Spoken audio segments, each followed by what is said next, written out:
Hello my dear friends, मैं राजकुमार और आप देख रहे हैं राज ज्ञान दृष्टि।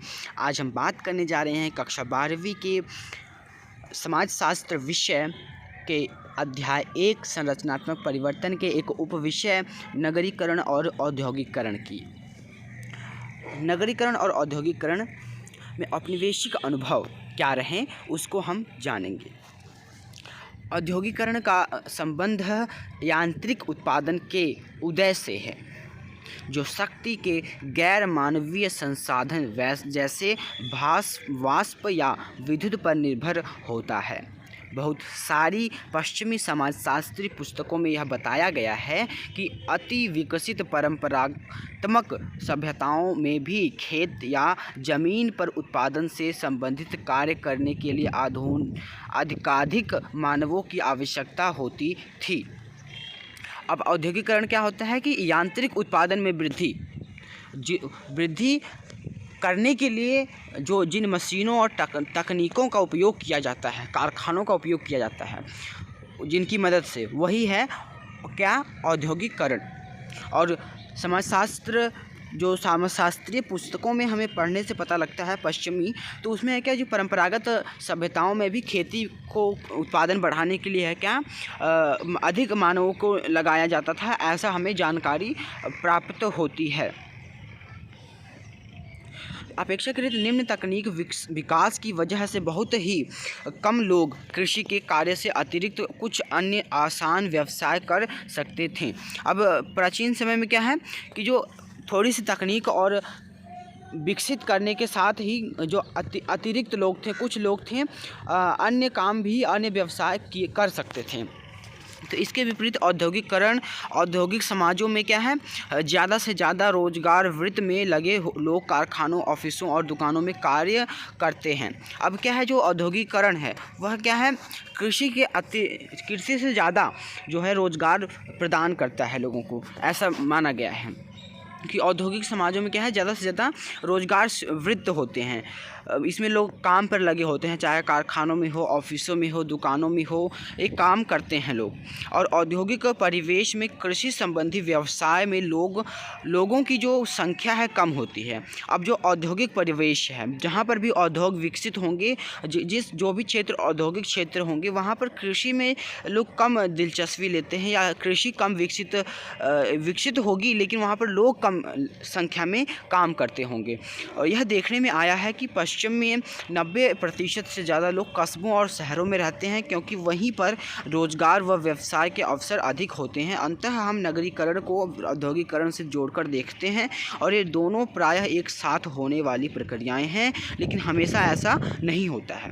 अब जो पश्चिम में है क्या कि जो 90% कस्बे और शहर या जो रहने की जो निवास क्षेत्र हैं लोगों की, वह क्या है, वहाँ पर रोज़गार उनको मिलता है। 90% जो रोज़गार है लोगों को इन्हीं क्षेत्रों में मिलता है, क्योंकि यहाँ पर क्या है, उद्योग विकसित हैं। और जहाँ पर उद्योग विकसित होगा वहाँ पर जो नगरीकरण है वो अपने आप विकसित होता है। तो यह दोनों आपस में परस्पर संबंध रखते हैं। लेकिन क्या है, यह प्रक्रिया क्या हमेशा ऐसा नहीं होता है कि नगरीकरण और औद्योगिकरण एक साथ विकसित हों। उदाहरण के लिए ब्रिटेन औद्योगिकरण से गुजरने वाला पहला समाज था, जो सबसे पहले ग्रामीण से रूपांतरण होकर नगरीकरण देश बना। अब क्या है कि ब्रिटेन में औद्योगिकरण बढ़ा, तो ब्रिटेन पहला ऐसा शहर भी बना, ऐसा देश भी बना जहाँ पर नगरीकरण विकसित हुआ, और गांव से विकसित होकर वह शहर और नगर के रूप में विकसित हुआ, क्योंकि वहाँ पर औद्योगिकरण विकसित हुआ। और सन 1800 में क्या है, 10,000 निवासियों वाले कस्बों और शहरों में पूरी जनसंख्या के 20% लोग रहते थे। अब जो 10,000 निवासी हैं एक कस्बे या एक शहर में, उसमें क्या है, पूरी जनसंख्या जो उस ब्रिटेन की थी उसमें 20% लोग रहते थे उस 10,000 निवासियों वाले कस्बों में। और सन 1900 तक यह आते आते क्या हुआ, 100 सालों के अंतराल में अनुपात 74% का हो गया। जहां 20% लोग रहते थे उसी 10,000 निवासी वाले 6 कस्बों में, वहां क्या 74% लोग रहने लगे। लंदन में 1800 में लगभग 1.1 करोड़ लोग रहा करते थे। तो 20वीं शताब्दी के प्रारंभ तक, अब क्या है, 20वीं शताब्दी का जहां प्रारंभ होता है, यानी 100 सालों के बाद क्या है, यह आकार बढ़ जाता है और कितना हो जाता है, 7 करोड़ हो जाता है। इतना वृद्धि हो जाती है उस नगर क्षेत्र में, लंदन में। तो उस वक्त तक भारत की क्या है दुनिया का सबसे बड़ा नगर था लंदन। लंदन अपने उत्पादन और वाणिज्य और आर्थिक का जो है सबसे बड़ा केंद्र था, और यह केंद्र निरंतर फैलते हुए ब्रिटिश साम्राज्य का बृहत हृदय था और क्षेत्र था। और यह कौतूहल की बात है कि ठीक इसी ब्रिटिश औद्योगिकरण का एक उल्टा असर, यानी कि भारत के कुछ क्षेत्रों में औद्योगिकरण डी इंडस्ट्रियलाइजेशंस हुआ। अब उसी समय क्या है कि भारत में डी इंडस्ट्रियलाइजेशन हुआ, यानी कि औद्योगिक क्षरण हुआ, यानी कि भारत में जो पहले से थोड़े बहुत उद्योग थे भी, कुटीर उद्योग थे, उनका भी नाश हो गया, यानी कि वह भी समाप्त हो गए। तो उधर तो हम देखते हैं कि ब्रिटेन में, लंदन में क्या है औद्योगिकरण विकसित हो रहा है, तो भारत में क्या हुआ, जो उद्योग बचे भी थे उसी एक समय में वह भी नष्ट हो गए। भारत में कुछ पुराने परंपरागत नगरीय केंद्रों का भी पतन हो गया। अब जो कुछ पुराने और परंपरागत रूप से विकसित नगर क्षेत्र थे, जहाँ पर नगरीय लोग रहते थे, नगरीय रहन सहन था, वह भी क्या है अब ख़त्म होने लगे थे।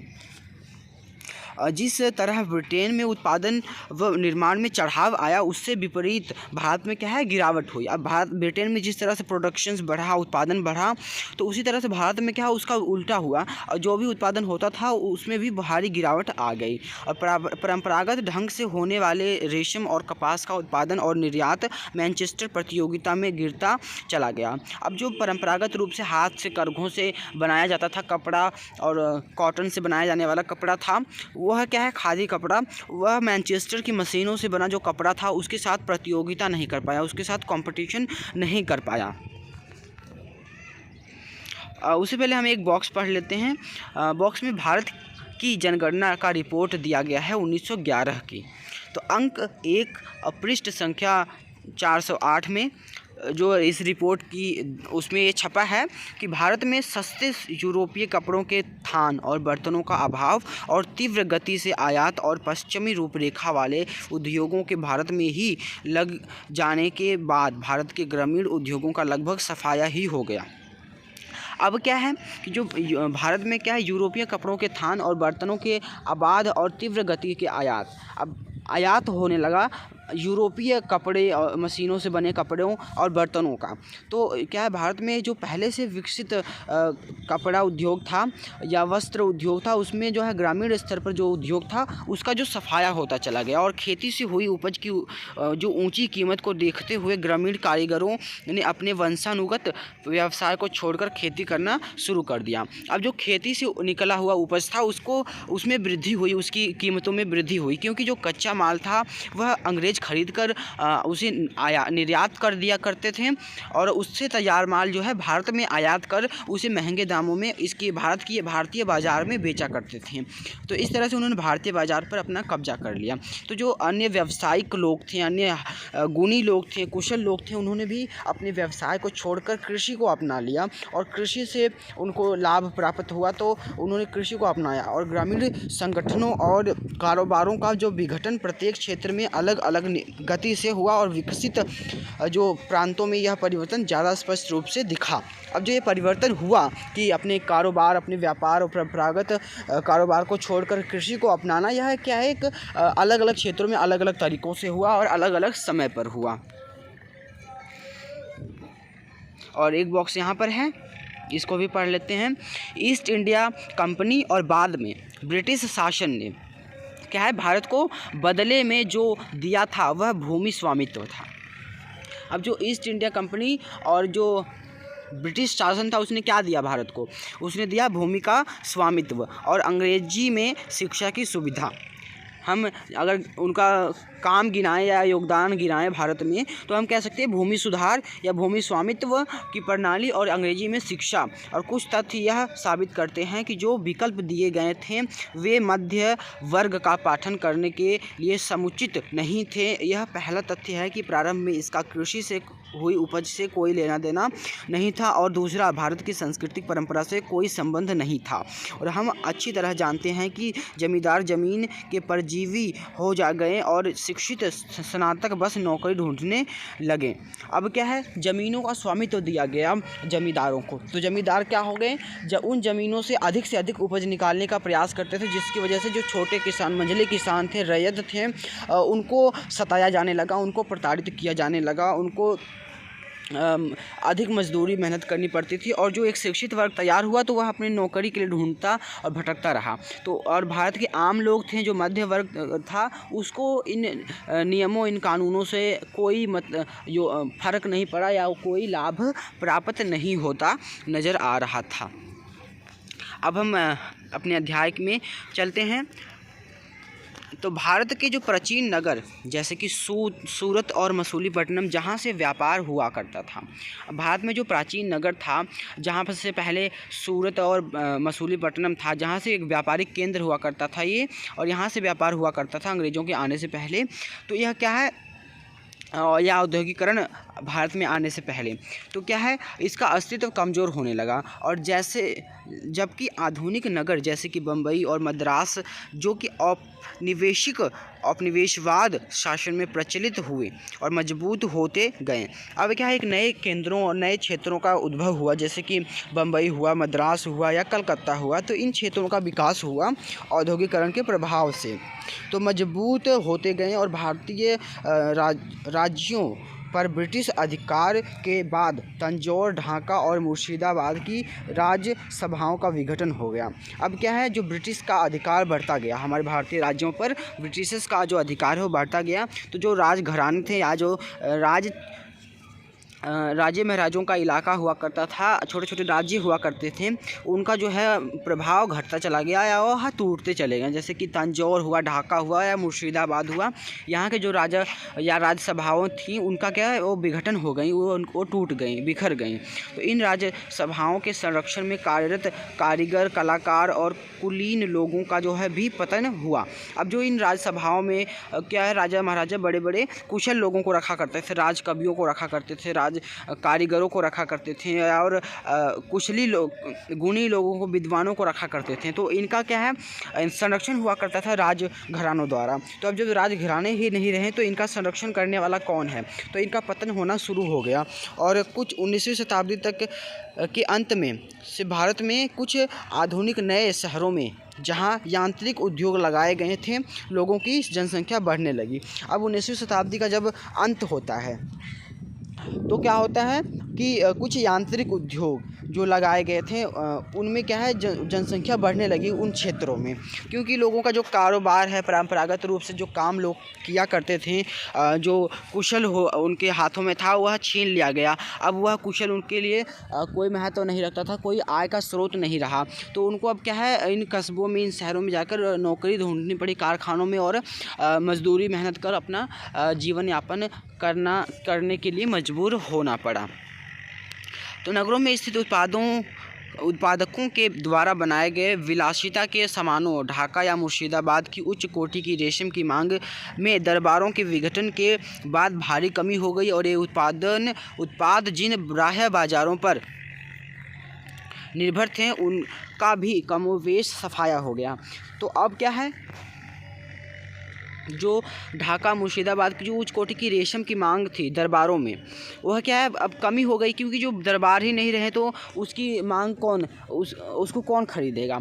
तो क्या है, उसमें बहुत कमी आई। तो जो कारोबार था रेशम का, उसका जो सफाया होता चला गया, और दूर दराज के क्षेत्रों के ग्राम और जो शिल्प, विशेषतः पूर्वी भारत के उन क्षेत्रों के अतिरिक्त जहां अंग्रेज़ों का प्रवेश जल्दी और सघन था, अधिक समय तक स्थिर रहे, जब तक कि रेलवे के विस्तार ने उन्हें गंभीर रूप से प्रभावित नहीं किया। अब जिन क्षेत्रों में अंग्रेज़ों की पहुंच नहीं थी और जहां पर अंग्रेज़ों का प्रभाव इतना नहीं था, वहां पर क्या है, अब जो व्यापार है रेशम का हुआ या अन्य कृषि उत्पादों का व्यापार है, वह फला फूला जब तक कि रेलवे का विस्तार नहीं हुआ और वहां तक पहुंचना आसान ना हो गया अंग्रेज़ों के लिए, तब तक वह फलता फूलता रहा। यह सरकार की एक रिपोर्ट है 1983 में। अब एक बॉक्स दिया गया है 1.5 में, हम इसको पढ़ेंगे।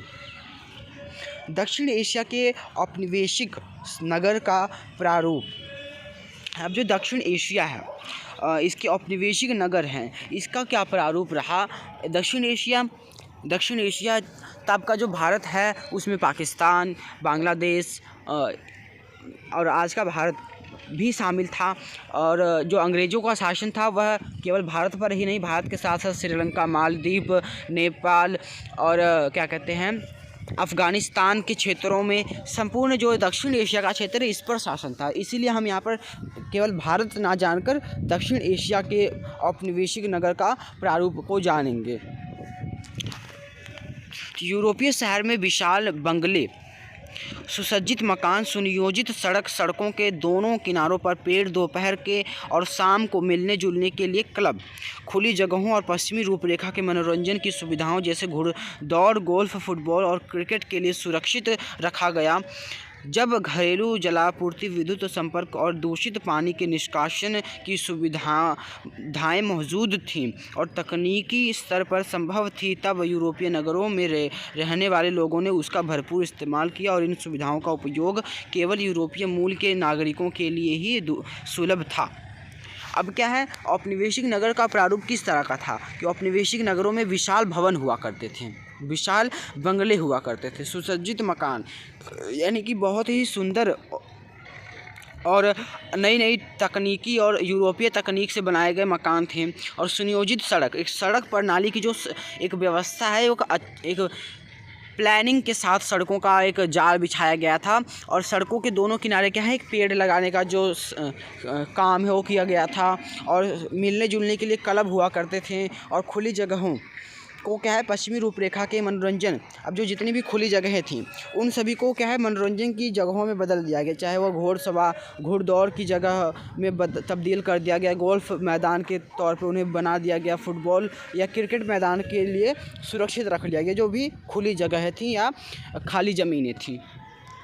और घरेलू जलापूर्ति और विद्युत संपर्क और दूषित पानी के निष्कासन की शिक्षा जो सुविधाएं हैं वह मौजूद थीं और तकनीक स्तर पर संभवतः थीं और इनको तकनीक के माध्यम से संभव बनाया गया। और यूरोपीय नगरों में रहने वाले लोगों ने उसका भरपूर इस्तेमाल किया। और इनका इस्तेमाल कौन करता था, केवल और केवल यूरोपीय लोग। और यह सुविधाएं इनके लिए ही बनाई गई थी और इनके उपयोग के लिए ही रहती थी। तो इस तरह का कुछ इनका नगरों का विकास का प्रारूप था। अब हम जानेंगे ब्रिटेन में औद्योगिकरण के प्रभाव से ज़्यादातर लोग नगरों में आए, लेकिन इसके विपरीत भारत में ब्रिटिश औद्योगिकरण के प्रारंभिक समय में ज़्यादातर लोगों को कृषि की ओर जाना पड़ा। अब क्या है कि ब्रिटेन में क्या है, औद्योगिकरण के प्रभाव से लोगों को ने अपनी कृषि को, परंपरागत तौर तरीकों को छोड़कर आधुनिक जो उद्योग थे उसमें काम करना शुरू कर दिया। लेकिन भारत में क्या हुआ, इसका उल्टा हुआ। भारत में जो तकनीकी और परंपरा जो मॉडर्न जो उद्योग थे उसमें काम करने वाले लोग थे उसको छोड़कर कृषि में गए।